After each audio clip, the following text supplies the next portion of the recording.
মঞ্চত উপবিষ্ট অন্যান্য গণ্যমান্য ব্যক্তিসকল আৰু এই মঞ্চৰ আসন অলংকৃত কৰা আমাৰ মাজত উপস্থিত হোৱা গোটেই চেনিবাৰী অঞ্চল নহয় দৰং জিলাৰ এগৰাকী ভোটাতৰা পোষ্ট ডক্টৰেল স্কলাৰ ভাতৃ ৰহুল আমিন হাজৰিকা। প্ৰথমতে উপস্থিত ছাত্ৰ ছাত্ৰীসকলক মই হাত চাপৰিৰে সম্ভাষণ জনাব বিচাৰিছো পোষ্ট ডক্টৰেল স্কলাৰ ৰহুল আমিন হাজৰিকা লৈ যে তেখেত এই অঞ্চলৰ পৰা প্ৰতিনিধিত্ব কৰি তেখেতে সুদূৰ ইটালীত গৈ কম্পিউটাৰ সায়েন্স ষ্ট্ৰীমত তেখেতে পোষ্ট ডক্টৰেল কৰি আছে। এয়া আমাৰ বাবে অনলি এই অঞ্চলৰ বাবে গৌৰৱ নহয়, এগৰাকী পিতৃ মাতৃৰ এহাল পিতৃ মাতৃৰ বাবে গৌৰৱ নহয়, গোটেই আমাৰ জিলাৰ গৌৰৱ, আমাৰ জাতিৰ গৌৰৱ। আৰু এই গৌৰৱ আমি ধৰি ৰাখিব লাগে। এই পথ অনুসৰণ কৰি তোমালোকেও আগবাঢ়ি যাব লাগে। পাৰিবনে নাই? পাৰিবনে নাই? তোমালোকৰ এই অনুষ্ঠানটো আয়োজন কৰিছে তোমালোকৰ কাৰণে, আমাক আমন্ত্ৰণ কৰি আনিছে। আমি বহুমূলীয়া সময় দি ইয়াত আহিছো, কোনোবাই অফিচৰ কাম, কোনোবাই নিজৰ কাম দি ইয়াত আহিছে। সো বেছি সময় নলওঁ, এটেনশ্যন দিবা। কেইটামান কথা তোমালোকক ক'বলগীয়া আছে। প্ৰথম কথা হ'ল এই বিদ্যালয়ৰ সন্মানীয় শিক্ষাগুৰুসকলক মই ধন্যবাদ জনাইছো। অধ্যক্ষ মহোদয় প্ৰমুখে এই বিদ্যালয়খন স্থাপন কৰি এই অঞ্চলত যিধৰণে শিক্ষাৰ পোহৰ বিলাবলৈ প্ৰচেষ্টা লৈছে, ইয়াক শলাগিছো, ধন্যবাদ জনাইছো। এই প্ৰচেষ্টা আৰম্ভ হ'ব লাগিছিলে ৮০ দশকৰ সেই সময়তে। আমি বহুত পিছুৱাই গলো। আজি ইমান ধুনীয়া এটা অনুষ্ঠান দিছে, ৫০০ ৫৫০ ছাত্ৰ ছাত্ৰীয়ে ইয়াত তোমালোকে অধ্যয়ন কৰিছা। ইয়াৰ পৰা ডিষ্টিংশ্যন ষ্টাৰ পোৱা ল'ৰা ছোৱালী ওলাই গৈছে, তেওঁলোকক আজি সম্বৰ্ধনা দিব। আৰু আগন্তুক দিনত যিসকলে এই বিদ্যালয়ৰ পৰা গৈ অন্যান্য বিদ্যালয় ভাল ইউনিভাৰ্চিটিৰ কাৰণে যিসকলে প্ৰস্তুতি লৈ আছে আফটাৰ হায়াৰ ছেকেণ্ডাৰী, তেওঁলোকক ভাবো তেওঁলোকেও ভালকে আগবাঢ়ি যাব পাৰিব। আৰু এই অঞ্চলতে হওক গোটেই দৰং জিলাক তেওঁলোকে প্ৰতিনিধিত্ব কৰিব পাৰিব। গোটেই অসমক প্ৰতিনিধিত্ব কৰি ৰহুল আমিনৰ দৰে চিনাকি কৰি দিব পাৰিব যে আমি অমুক ঠাইৰ অমুক গাঁৱৰ এগৰাকী সুসন্তান, অমুক বিদ্যালয়ত মই পঢ়া শুনা কৰি আহিছো। এই আশা আমি তোমালোকৰ ওপৰত ৰাখিহে ইয়াত উপস্থিত হৈছো। বুজি পাইছানে? এইফালে ছেকেণ্ড ইয়াৰৰ ল'ৰাখিনি আছে, প্লিজ পে ইউৰ এটেনশ্যন। চোৱা, তোমালোকৰ যদি শুনিব মন নাই, you can leave the meeting hall. মই এজন শিক্ষকক পঢ়োৱা মানুহ, চিধা চিধি কথা, মই হাইস্কুলত কাম কৰিছো, দিবই লাগিব। You are bound to give your attention here, you are bound. মই লক্ষ্য কৰিছো মিটিঙত আহি মই কেইটামান কথা কৈ যাব লাগিব। যেতিয়া মই গেটেৰে সোমাই আহিছো, কিছুমান ল'ৰা আছে চিংগম চুবুৱাই আছে। এতিয়া ষ্টুডেণ্ট হিচাপে যদি তুমি চিংগম চুবুৱাই আছা, তুমি চিংগম কেতিয়া খাই আছা, তোমাৰ ভিতৰত কি হ'ব? হিউমেন বডি, মানুহৰ যি শৰীৰ আটাইতকৈ পবিত্ৰ, আৰু ইয়াক ৰক্ষা কৰাৰ দায়িত্ব তোমালোকৰ। আজি যদি তোমালোকে চিংগম খোৱা, গুটখা খোৱা, কিবা খোৱা, তোমালোকৰ কলিজা, হাওঁফাওঁ, যকৃত, পেনক্ৰিয়াছ সব নষ্ট হৈ যাব। তোমালোকক চিকিৎসালয়ত লৈ দৌৰিব লাগিব, লগতে ঘৰৰ মানুহৰ তোমালোকক লৈ অশান্তি হ'ব। ইয়াত আহি লক্ষ্য কৰিছো মই, গোটেই আজি বিদায় বুলি ইউনিফৰ্ম জোৰৰ একদম অৱস্থা বেয়া কৰি পেলাইছে। মই প্ৰশ্ন সুধিব বিচাৰো, তোমালোকৰ জীৱনৰ লক্ষ্য ইউনিফৰ্মত লিখাৰ দৰে কলিজাৰ ভিতৰত, অন্তৰৰ ভিতৰত কিমান জনে লিখি লৈছা? কিমান জনে লক্ষ্য বান্ধি লৈছা আৰু নিজৰ কলিজাৰ বা অন্তৰৰ ভিতৰত নিজৰ দিমাগত সোমাই লৈছা যে I want to be a doctor, I want to be a IAS officer, I want to be a doctor scholar? এনেকুৱা ধৰণৰ কিমান জনে টাৰ্গেট লৈছা? এইটোহে প্ৰধান প্ৰশ্ন। আজি আমাৰ সন্মানীয় ব্যক্তিসকল আহিছে, তোমালোকক পৰামৰ্শ দিব, দুটামান সুন্দৰ কথা কব, সেইখিনি তোমালোকে মনত ৰাখিবা। মই আশা কৰো তোমালোক যদিও আমাৰ সন্তান নহয়, কিন্তু আমাৰে সন্তান। তোমালোকৰ ভাল ভৱিষ্যত বিচাৰিহে ইয়াত আহিছে, আৰু ভাল ভৱিষ্যত গঢ়িব লাগিব। এই ঠাইত আজিৰ পৰা মই ৩ মাহ মান আগতে আহিছিলো। এগৰাকী তোমালোকৰে ভাইটি, তোমালোকৰ ভাইটি দাদা যি নহওক কিয় ইণ্ডিয়ান আৰ্মিত চাকৰি কৰি আছে, এইখিনিতে ঘৰ। আজি এইটোত আহোঁতে মোৰ মনত পৰিছে, তেওঁ আজিৰ দিনত ইণ্ডিয়ান আৰ্মিত চাকৰি কৰি আছে, ভাৰত মাতৃৰ ৰক্ষাৰ দায়িত্বত আছে। যোৱাকালি এছএছচি ৰিজাল্ট আউট হ'ল বহুত ল'ৰা ছোৱালীয়ে ভাৰত মাতৃৰ ৰক্ষাৰ কাৰণে CISF CRPF তেনেকুৱা ধৰণৰ বিভিন্ন পোষ্টত নিযুক্তিৰ বাবে বাছনি হ'ল সৰ্বভাৰতীয় পৰ্যায়ত পৰীক্ষাবিলাক হয় আজিকালি আৰু ইয়াৰ কাৰণে matric pass higher secondary pass sufficient তোমালোকে কিমান জন অৱগত আমাৰ সন্মানীয় কাশেম ছাৰে কিছুমান কথা কৈ আছিল মই চাইছো তোমালোকে কিমানখিনি এটেনশ্যন দিছে নাজানো আমি বিচাৰো তোমালোকে এটেনশ্যন দিয়া এই অনুষ্ঠান তোমালোকৰ কাৰণে আজিৰ দিন তোমালোকৰ কাৰণে ব্যয় কৰিছে ইমান খৰচ পাতি কৰিছে পেণ্ডেল সজাইছে গোটেই তোমালোকৰ কাৰণে তোমালোকৰ বেনিফিটৰ কাৰণে তোমালোকৰ মা দেউতা অশেষ পৰিশ্ৰম কৰি কপালৰ ঘাম মাটিত পেলাই কষ্ট কৰি ৰাতিপুৱা খুৱাই বুৱাই ধুনীয়া ইউনিফৰ্ম দি মাহেলীয়া ফিজ দি এইখন বিদ্যালয়ত তোমালোকক নাম ভৰ্তি কৰিব দিছে একমাত্ৰ তোমালোক ভাল মানুহ হবা তোমালোকে সমাজক নেতৃত্ব দিবা তোমালোক আগবাঢ়ি যাবা ৰহুল আমিনৰ দেউতাই যেনেকে ৰহুল আমিনক লৈ গৌৰৱ কৰে তোমাৰ দেউতাই তোমালোক গৌৰৱ কৰিব বিচাৰে তোমাৰ এই শিক্ষা অনুষ্ঠানে তোমাক লৈ গৌৰৱ কৰিব বিচাৰে এইটো তোমালোকে মনত ৰাখিবা আজিৰ পৰা বিদ্যালয়ৰ পৰা শেষ নহয় আজিৰ পৰা বিদ্যালয়ৰ পৰা শেষ নহয় নতুনকৈ আৰম্ভ হ'ল তোমালোকে কিমান জনে ভাৰতবৰ্ষৰ আগশাৰীৰ শিক্ষা অনুষ্ঠানত নাম ভৰ্তি কৰিবলৈ ফৰ্ম ফিল আপ কৰিছা কোৱাচোন CUET কমন ইউনিভাৰ্চিটি এন্ট্ৰেন্স টেষ্টৰ কাৰণে কিমান জনে ফৰ্ম ফিল আপ কৰিছা কোৱাচোন সেকেন্ড ইয়াৰ তোমালোকে দিল্লী ইউনিভাৰ্চিটিত কেনেকৈ পঢ়িবা নে লক্ষ্য বান্ধি লৈছা যে মই ইয়াৰ পৰা কোনোমতে ফাৰ্ষ্ট ডিভিজন পাব লাগে হায়াৰ ছেকেণ্ডাৰীত কোনোমতে 90% পাব লাগে মঙলদৈ কলেজ কাৰুপেটিয়া কলেজ বা গুৱাহাটীৰ যিকোনো এটা কলেজ বা ইউনিভাৰ্চিটিত গৈ নাম ভৰ্তি কৰিব লাগে এনেকুৱা টাৰ্গেট লৈছা নেকি যদি এনেকুৱা টাৰ্গেট লৈছা তোমাৰ সপোন সৰু হৈ আছে তুমি আগবাঢ়ি যাব নোৱাৰা তুমি আজিৰ দিনত সপোন চাব লাগিছিলে তুমি ফৰ্ম ফিল আপ কৰিব লাগিছিলে কমন ইউনিভাৰ্চিটি এন্ট্ৰেন্স টেষ্টৰ যোগেদি আগবাঢ়ি যাবলৈ কাৰণ তুমি ইয়াৰ পিছত যিমান কোৰ্স কাৰিকুলাম গোটেই চেঞ্জ হৈছে নিউ এডুকেশ্যন পলিসি ইমপ্লিমেন্টেশন হৈ গ'ল অলৰেডি ইউনিভাৰ্চিটি লেভেলৰ বা গ্ৰেজুৱেচন লেভেলৰ যিখিনি কোৰ্স আছিল কাৰিকুলাম গোটেইখিনি চেঞ্জ হৈ গ'ল সেকেন্ডাৰী লেভেল বা এলিমেন্টাৰী লেভেলৰ এতিয়া চেঞ্জিং ষ্টাৰ্ট হৈ গৈছে তোমালোক কিমান জনে ফৰ্ম ফিল আপ কৰিছা সেইটোৱে মোৰ প্ৰশ্ন মই বিদ্যালয়ৰ সন্মানীয় শিক্ষাগুৰুসকল আছে অধ্যক্ষ ডাঙৰীয়া আছে এই অঞ্চলৰ বয়োজ্যেষ্ঠ সন্মানীয় ব্যক্তিসকল আছে আপোনালোকলৈ বিনম্ৰ এটি অনুৰোধ জনাও মই আপোনালোকক পৰামৰ্শ দিব নোৱাৰো এইখিনি মোৰ ধৃষ্টতা নাই কিন্তু এটা অনুৰোধ জনাও আমাৰ এই অঞ্চলৰ ল'ৰা ছোৱালী যিসকলে হায়াৰ ছেকেণ্ডাৰী যিসকলে ফাইনেল এপিয়াৰ হ'ব গৈ আছে তেওঁলোকক আপোনালোকে অন্তত কমন ইউনিভাৰ্চিটি এন্ট্ৰেন্স টেষ্ট দিবলৈ অলপ উৎসাহ দিয়ক প্ৰেৰণা দিয়ক আৰু তেওঁলোকক যাতে কমন ইউনিভাৰ্চিটি এন্ট্ৰেন্স দি তেওঁলোকে বুজি পায় যে বিশ্ববিদ্যালয় হওক আজি দিল্লী বিশ্ববিদ্যালয় হওক আলিগড় মুছলিম ইউনিভাৰ্চিটি হওক বা যিখিনি আগশাৰীৰ শিক্ষা অনুষ্ঠান আছে এইখিনিত নাম ভৰ্তি কৰিবলৈ হলে আমি কেনেকুৱা ধৰণৰ প্ৰস্তুতি ল'ব লাগে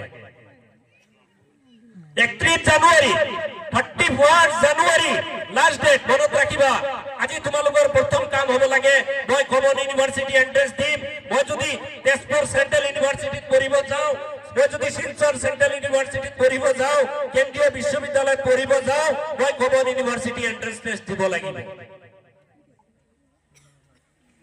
আজি যদি তুমি ইন্টিগ্ৰেটেড বিএ কোৰ্স পঢ়িবলৈ যোৱা তেতিয়া তুমি কমন ইউনিভাৰ্চিটি এন্ট্ৰেন্স টেষ্ট দিব লাগিব তোমাৰ টেষ্ট এক্সাম অবিহনে কত ভাল অনুষ্ঠানত নাম ভৰ্তি কৰিব নোৱাৰিবা তুমি হায়াৰ ছেকেণ্ডাৰীত যিমান পাৰ্চেন্ট নোপোৱা কিয় মনত ৰাখিবা বহুত চ্যালেঞ্জিং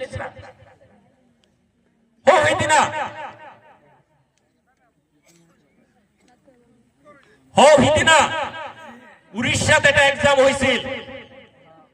উৰিষ্যাত এটা এক্সাম হৈছিল ফৰ্থ গ্ৰেড এপইন্টমেন্টৰ কাৰণে তাৰে যেটো পিকচাৰ দেখা গৈছে বহুত হাই কোৱালিফাইড ল'ৰা ছোৱালী এপ্লাই কৰিছে ইতিমধ্যে কাশেম ছাৰে কিছুমান কথা কৈ গ'ল এডিআৰই এক্সাম হৈ আছে খাৰুপেটিয়াৰ এগৰাকী ছোৱালী ডিসি অফিচত জয়েন কৰিলে তাই ক'ত পঢ়াইছিল তোমালোকে জানা? কটনত পাৰ্ট টাইম হিচাপে এসিস্ট্যান্ট প্ৰফেসৰ হিচাপে কাম কৰিছিলে কটন ইউনিভাৰ্চিটিত। তাই উপায় অন্তৰ হৈ আজিৰ দিনত হয়তো গৌৰৱ কৰিব যে মই চাকৰি এটা পালো, কিন্তু আমাৰ মূৰত সেই কথাটো খুন্দিয়াই আছে তাই উপযুক্ত স্থানটো পাইছে নে নাই। তো তোমালোকে যদি ভালকে অধ্যয়ন নকৰা, ভালকে কথাবিলাক হৃদয়ঙ্গম নকৰিয়া কেনেকে আগবাঢ়ি যাবা? কেনেকে আগবাঢ়ি যাবা? এই সমাজখন বহুত আগবাঢ়ি গৈছে, টেকনলজি আমাক বহুতখিনি চেঞ্জ আনি দিছে, পৃথিৱীখন আমাৰ হাতৰ মুঠিত দি দিছে। তুমি যদি ইচ্ছা কৰা ইয়াত বহি পৃথিৱীৰ আগশাৰীৰ যিবিলাক শিক্ষা অনুষ্ঠান আছে সেই শিক্ষা অনুষ্ঠানৰ লাইব্ৰেৰীৰ কিতাপবিলাক পঢ়িব পাৰিবা। সেইবিলাক কথা চিন্তা কৰা, সেইবিলাক কথা চিন্তা কৰা যে মই আমাৰ ঠাইক নেতৃত্ব দিম, মই আগবাঢ়ি যাম। একে হাড়ে বংশৰে বনোৱা ল'ৰা ছোৱালী যদি তেওঁলোকে আগবাঢ়ি যাব পাৰে, আমি কিয় নোৱাৰিম? সেই কথাটো নিজৰ মাজত নিজক প্ৰশ্ন কৰা আজিৰ দিনত। ইয়াৰ ল'ৰা যদি গৈ ইটালীত পোষ্ট ডক্টৰেল স্কলাৰ হ'ব পাৰে, ইটালীৰ পপুলাৰ এটা ইউনিভাৰ্চিটিত গৈ যদি তেওঁলোকে ষ্টাডি কৰিবলৈ সুযোগ পাইছে, তুমি কিয় নাপাবা? এই প্ৰশ্নটো তোমাক নিজক কৰা, নিজক কৰাৰ সময়। আৰু যদি নিজক এই প্ৰশ্নটো কৰিব নোৱাৰা, তেতিয়াহ'লে জীৱন গঢ়ি নুঠে, আগবাঢ়ি নাযায়। কাৰণ এটা সময় আহি যাব, এতিয়া যি কম্পিটিশনৰ যুগ, এটা সময় আহি যাব তুমি 1000 জন এপ্লিকেণ্ট হলে তাৰ মাজত তুমি এপ্লিকেশন কৰিবলৈ বাছনিভুক্ত হোৱা নে নাই নাজানো। এইটো আহ্বান তোমালোকক জনাইছো। নতুন শিক্ষানীতি ইতিমধ্যে বহুখিনি পৰিৱৰ্তন লৈ আহিছে, নতুন শিক্ষানীতিয়ে ইতিমধ্যে বহুখিনি পৰিৱৰ্তন লৈ আহিছে। ক্লাছ 6ৰ পৰা স্কিল আৰু ভকেশনাল এডুকেশনৰ ইন্ট্ৰোডিউস কৰা আৰম্ভ কৰিছে। তোমালোকৰ স্কিল ডেভেলপ হ'ব লাগিব, তোমালোকৰ কৌশলগত জ্ঞান হ'ব লাগিব। মাত্ৰ কিতাপটো মুখস্থ কৰি পৰীক্ষাত ভাল নম্বৰ পাই পৰীক্ষাত কোনোমতে লিখি ভাল একটা মাৰ্কশিট লৈ ওলাই গলে নহব। মনত ৰাখিবা, যতে নোযোৱা কিয় এডমিশন হওক চাকৰি হওক সকলোতে পৰীক্ষা দিব লাগিব।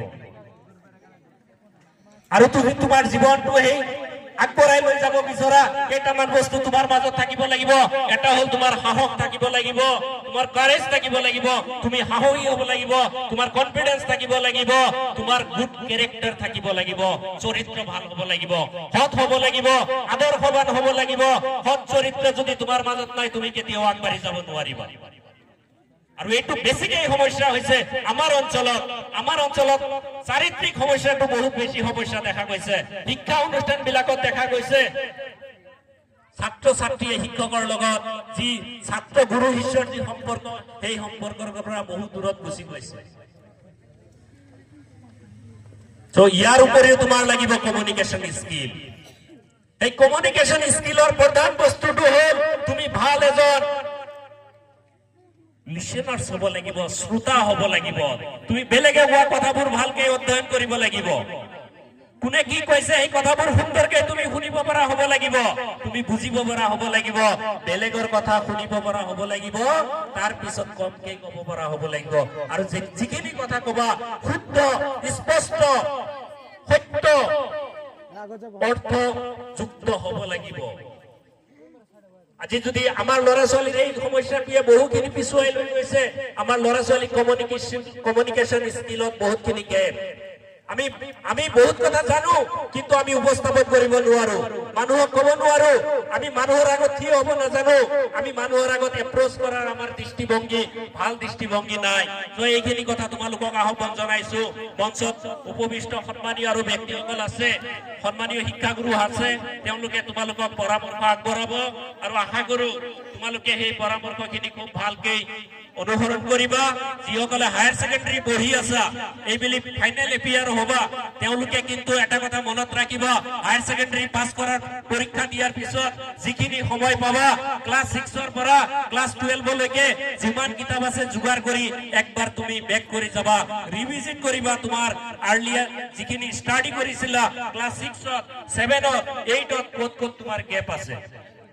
কোনোবাই যদি আৰ্টছত পঢ়িছা, তুমি যদি ভাবিছা মোৰ মেথছৰ দৰকাৰ নাই, এটা ডাঙৰ ভুল কৰি যাবা জীৱনত আগবাঢ়ি যাবলৈ হলে সকলো সাবজেক্টৰ জ্ঞান থাকিব লাগিব সকলো বিষয়ৰ জ্ঞান থাকিব লাগিব ইয়াৰ উপৰিও তোমালোকে সময় ইনভেস্ট কৰিবা জেনাৰেল নলেজ কাৰেন্ট এফেয়াৰ্স এইখিনি ডেভেলপ কৰিব লাগিব লগতে মই অনুৰোধ জনাও আমাৰ এই অনুষ্ঠানৰ শিক্ষাগুৰু প্ৰমুখ্য সঞ্চালক মহোদয়লৈ যে আপোনালোকে এই অঞ্চলৰ ল'ৰা ছোৱালীৰ কমিউনিকেশ্যন স্কিলৰ ওপৰত আপোনালোকে গুৰুত্ব দিব আপোনালোকে পাঠদান তেনেকুৱা ধৰণে কৰিব যদি কমিউনিকেশ্যন স্কিল ভাল নহয় আপোনালোকৰ অনুষ্ঠানৰ পৰা যিমান আউটপুট ওলাব এইখিনি কিন্তু ভালকে স্থাপন কৰিব পৰা নহব আমি নহয় গোটেই ভাৰতবৰ্ষতে শিক্ষা ব্যৱস্থাৰ যি পটভূমি চেঞ্জ হৈছে এতিয়া অনুষ্ঠান বিলাকক ইভালুৱেশ্যন হ'ব অনুষ্ঠানটোক ইভালুৱেট কৰা হ'ব এনেকে যে ইয়াৰ পৰা ওলাই যোৱা কিমান ল'ৰা ছোৱালী ভাল শিক্ষা অনুষ্ঠানত নাম ভৰ্তি কৰিবলৈ সক্ষম হ'ল বা ভাল অনুষ্ঠানত নাম ভৰ্তি কৰি ভাল ঠাইত কেনেকে আগবাঢ়ি যাব পাৰিলে এইটোহে ইভালুৱেশ্যনৰ মাধ্যম হ'ব মাৰ্কশ্বিট ভাল পাইছে ডেষ্টিনেশ্যন পাইছে স্কুটি পাইছে লেপটপ পাইছে এইবিলাক এটা মেটেৰিয়েলিষ্টিক এটা আমি এৰি হিচাপে ধৰা হ'ব মাৰ্কশ্বিট ভাল লাগিবই তাৰ লগতে সমপৰ্যায়ৰ তোমাৰ জ্ঞান লাগিব সমপৰ্যায়ৰ তোমাৰ কৌশল লাগিব নহলে তুমি জীৱনত আগবাঢ়ি যাব নোৱাৰিবা এইখিনি আশা ৰাখিছো বিদ্যালয় কৰ্তৃপক্ষই এইখিনি অত্যন্ত গুৰুত্ব দিব 90% আমি বিচাৰো সেম 100% মাৰ্কস আমি বিচাৰো কিন্তু 100% নলেজ বা কৌশল আমি বিচাৰো নহলে আমাৰ ল'ৰা ছোৱালী আগবাঢ়ি যাব নোৱাৰে সদৌ শেষত মই এটা অনুৰোধ জনাও ইয়াত স্থানীয় যুৱকসকল আছে ইয়াতে যাতে যিখিনি আমাৰ ল'ৰা ছোৱালীয়ে বিশেষকৈ শাৰীৰিকভাৱে সুস্থ মানসিকভাৱে সুস্থ তেওঁলোকক যাতে অনুপ্ৰেৰণা যোগায় উৎসাহ যোগায় সাহস যোগায় যে তোমালোকে ভাৰতীয় সৈন্য বাহিনী সেন্ট্ৰেল প্যাৰামিলিটাৰী ফৰ্চৰ যোগেদি যেহেতু তেওঁলোকৰ যদি মাৰ্কশ্বিট বা সেই ক্ষেত্ৰত যদি পঢ়া শুনা কম আছে ফিজিক্যাল ফিটনেস আছে শাৰীৰিকভাৱে উত্তম সাহসী কাৰেজিয়াছ তেওঁলোকক প্ৰেৰণা যোগাব লাগে যে তোমালোকে আগবাঢ়ি যোৱা প্ৰেক্টিস কৰা ৰাতিপুৱা সোনকালে উঠা ভাৰত মাতৃৰ সেৱাৰ কাৰণে তোমালোকে উৎসৰ্গিত হোৱা আৰু ইতিমধ্যে আমি এই প্ৰচেষ্টা চলাইছো আৰু এই প্ৰচেষ্টা এতিয়ালৈকে বহুখিনি ল'ৰা ছোৱালীয়ে সক্ষম হৈছে আপোনালোকে হয়তো জানি সুখী হ'ব প্ৰথমবাৰৰ বাবে দৰং ওদালগুৰি জিলা মিলাই 3জনী মাইনৰিটি ছোৱালী অসম পুলিচত নিযুক্তি পাবলৈ সক্ষম হৈছে প্ৰথমবাৰৰ বাবে অসম পুলিচৰ ইউনিট 2জনী ছোৱালী আমি নিযুক্তিৰ বাবে উৎসাহ প্ৰেৰণা দি আগবঢ়াই লৈ যাব পাৰিছো দৰং জিলাৰ পৰা আপোনালোকৰ ঘৰৰ এইখিনিতে এজনী ছোৱালী ওদালগুৰি জিলা হৈ প্ৰথমবাৰৰ বাবে এজনী মাইনৰিটি ছোৱালী মুছলিম ছোৱালী এটা কনজাৰভেটিভ সোসাইটিৰ মাজত বেৰিয়াৰ ব্ৰেক কৰি অসম পুলিচৰ ইউবি আৰ্ম ব্ৰাঞ্চত নিযুক্তি পাবলৈ সক্ষম হৈছে দেৰগাঁৱত ট্ৰেইনিং চলি আছে তেওঁলোকৰ কাৰণে আশীৰ্বাদ কৰিব আমাৰ ইয়াত যদি তেনেকুৱা ফিটেড ল'ৰা ছোৱালী আছে তেওঁলোকে সকলোৱে চেষ্টা কৰিব লাগে বিশেষকৈ ছোৱালীসকলক মই আহ্বান জনাও তোমালোকে নিজৰ শাৰীৰিক সুস্থতা মানসিক দক্ষতা সুন্দৰভাৱে এই বিদ্যালয়ৰ পৰা গঢ়ি লোৱা বিদ্যালয়খন পঢ়াৰ স্থান নহয় বিদ্যালয়খন প্ৰশিক্ষণ চেণ্টাৰ বুলি তোমালোকে ভাবিবা ইয়াৰ পৰা তোমালোকে সেইখিনি সুস্থতা জ্ঞান কৌশল তোমালোকে আয়ত্ত কৰি লৈ যোৱা যাতে তোমালোকেও ভাৰতবৰ্ষৰ বিভিন্ন বিভাগত সামৰিক বাহিনীৰ বিভিন্ন বিভাগত প্ৰায় 33% পোষ্ট ৰিজাৰ্ভেশন কৰিছে তোমালোকে যাতে আগবাঢ়ি যাব পাৰা তোমালোকে ভাৰত মাতৃৰ সেৱা কৰিব পাৰা এইখিনি আশা ৰাখিছো আৰু সকলোকে ধন্যবাদ জনাইছো তো এই চেগতে প্ৰথমবাৰৰ বাবে ভাতৃ হ'ব ৰহুল আমিন তেওঁক লগ পাই বহুত ভাল লাগিছে মই ভাইটি ৰহুল আমিনক মই আগুৱাই আহিবলৈ অনুৰোধ জনাইছো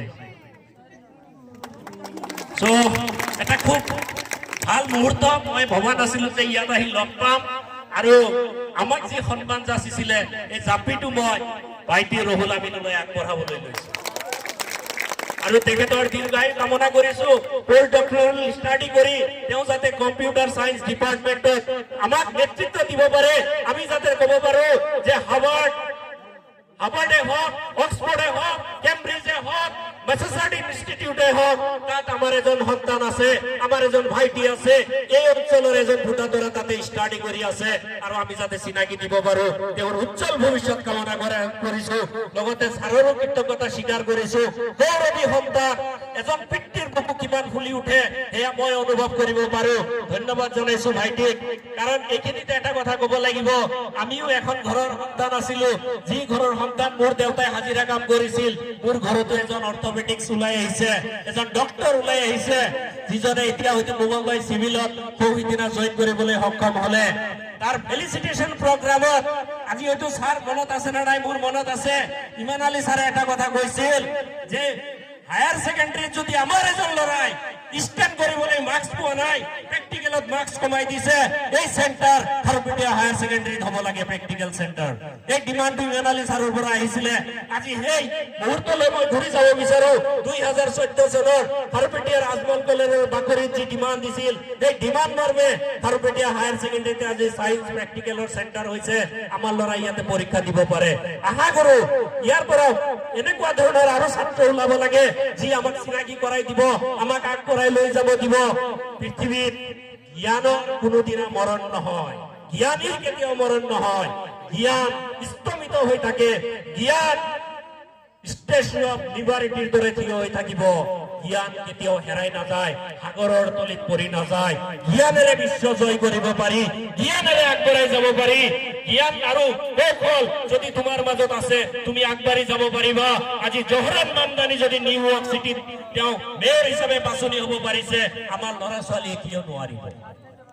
এই প্ৰশ্নটো তোমালোকৰ মাজত ৰাখি মই সামৰিছো। যথেষ্ট সময় লৈছো, ক্ষমা বিচাৰিছো। ভুল ভ্ৰান্তি হলে ক্ষমা কৰি দিব।